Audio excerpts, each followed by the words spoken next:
குஜராத், ஹிமாச்சல் பிரதேச மாநில தேர்தல் முடிவுகள் குறித்து பேசி வருகிறோம். தேர்தல் முடிவுகள் பற்றி டெல்லியில் பாரதிய ஜனதா, காங்கிரஸ் கட்சி தலைமைகள் என்ன சொல்கின்றன என்ற தகவல்களுடன் இருக்கிறார் நமது செய்தியாளர் கணபதி. அவருடன் பேசுவோம். கணபதி, இப்ப குஜராத்ல மோடி வெற்றி பெற்றது குறித்து பாரதிய ஜனதா கட்சி தலைமை அலுவலகம் என்ன சொல்லுது? இந்த வெற்றியின் மூலம் தேசிய அரசியலுக்கு மோடி வரவழைக்க திட்டமிடப்படுகிறதா பாரதிய ஜனதா? இதை பத்தி சொல்லுங்க. நிச்சயமாக, அதாவது குஜராத்தில் மீண்டும் பாரதிய ஜனதா கட்சி ஆட்சியை பிடித்திருப்பதில் அதில் தேசிய தலைமைக்கு மிக்க மகிழ்ச்சி. இது எதிர்பார்த்த ஒன்றுதான் என்று சொல்கிறார்கள்.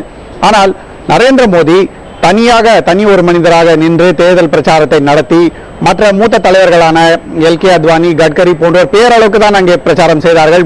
முழுக்க அனைத்தையும் அந்த ஏற்பாடுகளை செய்து பிரச்சாரத்தையும் செய்தவர் நரேந்திர மோடி தான். அவருக்கு இவ்வளவு பெரிய வெற்றி கிடைத்திருக்கிறது. பல பேர் இது நரேந்திர மோடியின் தனி வெற்றி என்று கூட சொல்கிறார்கள்.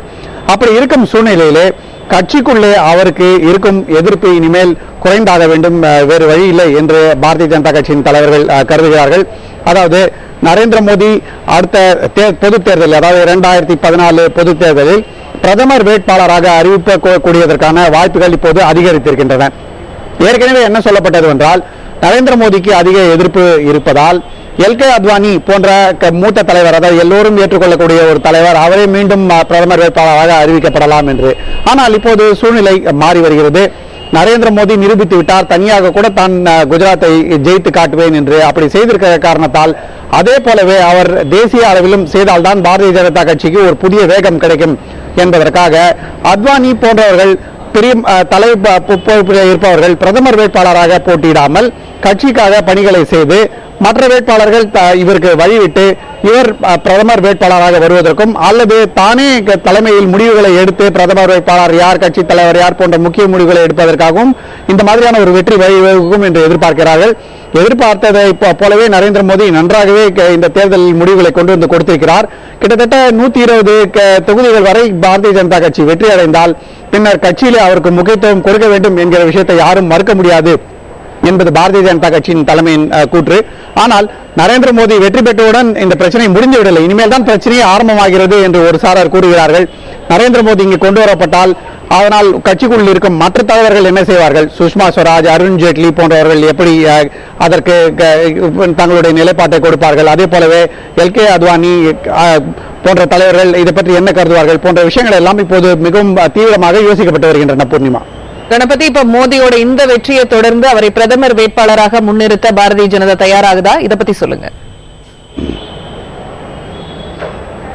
நிச்சயமாக, அதாவது கட்சியை சேர்ந்தவர்கள் அனைவரும் சொல்வது என்னவென்றால், மோடிக்கு எதிராக பல குற்றச்சாட்டுகள் இருந்தன. அவர் ஒரு வகையிலே அவர் தேர்தலுக்கு முன்பாக கூட அவர் பிரச்சாரம் செய்த போது கூட அவரை எதிர்த்து போட்டியிட்டவர் யார்? சஞ்சீவ் பட்டின் மனைவி போட்டியிட்டார். ஆகவே குஜராத்தில் நடந்த கலவரங்கள், மதவாத செயல்கள் போன்றவை எல்லாம் அவருக்கு எதிராக சொல்லப்பட்டு வந்தன. அப்படி இருந்த போதிலும் மீண்டும் குஜராத்தை சேர்ந்த மக்கள் அவருக்கு ஆதரவு அளிக்கிறார்கள். அதுவும் அல்லாமல் ஆதரவு அதிகரித்தது போல தோன்றுகிறது. கேஷுபாய் கட்சியிலிருந்து வெளியேறுவது கூட மோடியை அவ்வளவாக பாதிக்கவில்லை. முஸ்லிம் மக்கள் கூட பாரதிய ஜனதாவுக்கு ஒரு இடங்களில் வாக்களித்திருக்கிறார்கள். இப்படி இருக்கும் சூழ்நிலையிலே அவரை தேசிய அளவில் கொண்டு வருவதில் எந்த விதமான பிரச்சனையும் இருக்காது என்று பிஜேபியின் தலைவர்கள் கருதுகிறார்கள். ஆனால் அப்படி ஒரு முடிவை எடுப்பதற்கு முன்பால் RSS கலந்து ஆலோசிப்பார்கள். நிதின் கட்கரி RSS கலந்து ஆலோசித்து அதன் பிறகே அப்படி ஒரு முடிவு எடுக்க வேண்டுமா, மோடி குஜராத் தலைவராக இருப்பாரா அல்லது தேசிய அளவிலே வருவாரா என்பதை முடிவு செய்வார்கள். இதை தவிர கூட்டணி கட்சிகளையும் கலந்து ஆலோசிப்பார்கள் என்று சொல்லப்படுகிறது. பூர்ணிமா, 2014 இன்னும் ஒரு முழு வருடம், 2013 வருடம் முழுக்க நடுவில் இருக்கிறது. அதற்குள்ளாக இது பற்றிய நிலைமை தெளிவாகிவிடும் என்று பாரதிய ஜனதா கட்சி சேர்ந்தவர்கள் கருதுகிறார்கள். பூர்ணிமா, கணபதி, இப்ப பாரதிய ஜனதா மோடியை பிரதமரா முன்னிறுத்தினா அதை தேசிய ஜனநாயக கூட்டணி கட்சிகள் ஏற்றுக்கொள்ளுமா? அதுதான் ஒரு பெரிய சந்தேக குறி. பூர்ணிமா, ஏற்கனவே ஜனதா தள் யுனைடெட் கட்சியை சேர்ந்தவர்கள் என்ன சொல்கிறார்கள் என்றால், அதாவது பீகாரை ஆண்டு கொண்டிருக்கிற ஜனதா தள் யுனைடெட் கட்சி, அதன் முதலமைச்சராக இருக்கிற நிதிஷ்குமார் ஆகியோர் நரேந்திர மோடிக்கு எதிரானவர்கள் என்பது நன்றாக தெரிந்தது. அதாவது எதிரானவர்கள் என்றால் அவர் ஒரு மதவாத அரசியலை நடத்துகிறார் என்பது அவர்களுடைய நிலைப்பாடு. அதனால் அவர் பீகாரிலே தேர்தல் பிரச்சாரம் கூட செய்ய வேண்டாம் என்றெல்லாம் அவர்கள் சொல்லியிருந்தார்கள். அப்படி இருக்கும்போது குஜராத் ஒரு சின்ன மாநிலம், உத்தரப்பிரதேசம், பீகார் போன்ற பெரிய மாநிலங்கள் இருக்கின்றன. தேசிய அளவிலே முஸ்லீம் ஓட்டு இந்த மாதிரியான கூட்டணி கட்சிகளுக்கெல்லாம் மிகவும் முக்கியமானது.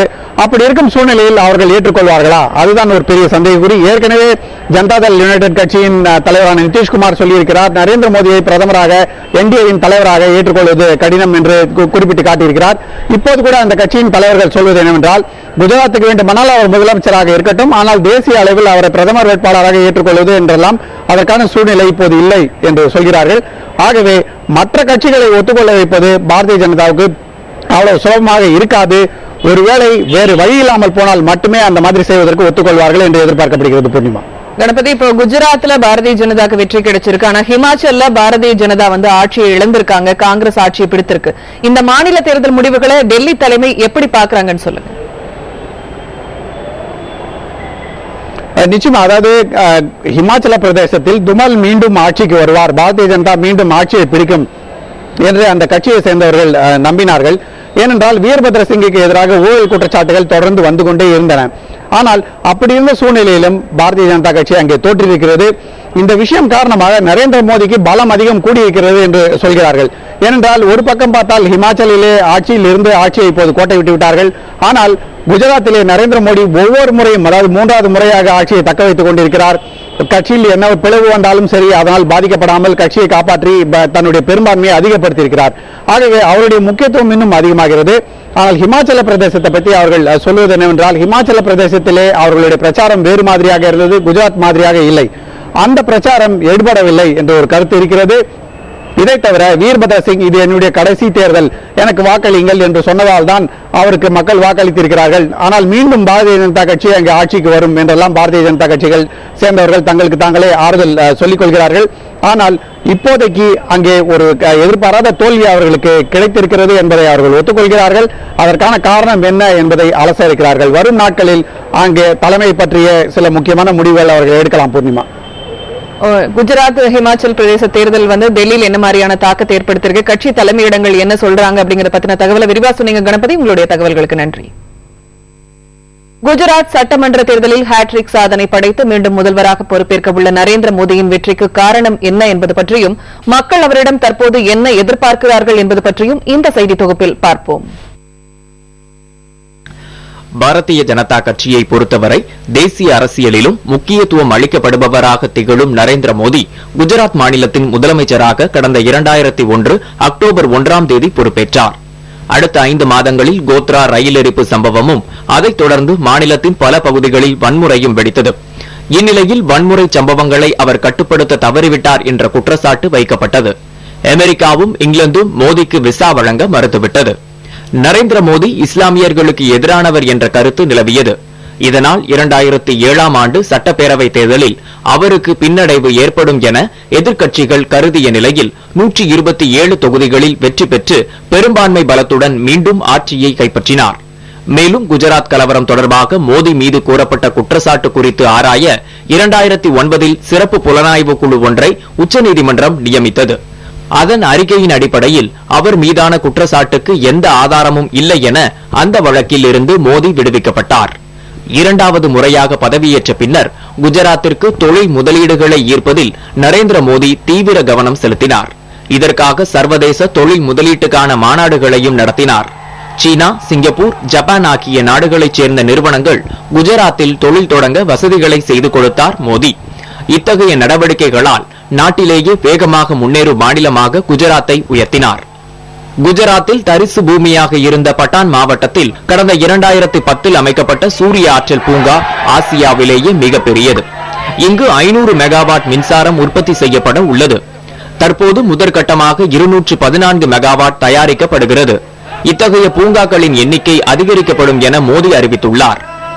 அத்துடன் சூரிய சக்தி மூலம் அதிக அளவில் மின்சாரம் உற்பத்தி செய்யும் மாநிலமாக குஜராத் திகழ்கிறது. குஜராத்தில் வேலை வாய்ப்பின்மை முக்கிய பிரச்சனையாக உள்ளது. எனவேதான் பாரதிய ஜனதாவின் தேர்தல் அறிக்கையில் 30 லட்சம் இளைஞர்களுக்கு வேலைவாய்ப்பு வழங்கப்படும் என கூறப்பட்டுள்ளது. மேலும் மாநிலத்தின் கிழக்கு பகுதியில் பெரும்பான்மையாக வசிக்கும் பழங்குடியின மக்களின் தேவையை பூர்த்தி செய்ய வேண்டிய கட்டாயமும் மோடிக்கு உள்ளது. எனவே அவர் அறிவித்தபடி தொழில் செய்வதற்கான மானியத்துடன் கூடிய கடன் வசதி கிடைக்கும் என பழங்குடியின மக்கள் நம்புகின்றனர். ஊட்டச்சத்து குறைபாட்டால் குழந்தைகள் உயிரிழப்பு ஏற்படுவதில் குஜராத் மாநிலம் 10வது இடத்தில் உள்ளது. இத்தகைய குறைபாடுகளை சரி செய்வதில் மோடி உரிய கவனம் செலுத்துவார் என அந்த மாநில மக்கள் எதிர்பார்க்கின்றனர். புதிய தலைமுறைக்காக ஆர். மணிகண்டன் மற்றும் பாலகிருஷ்ணன்.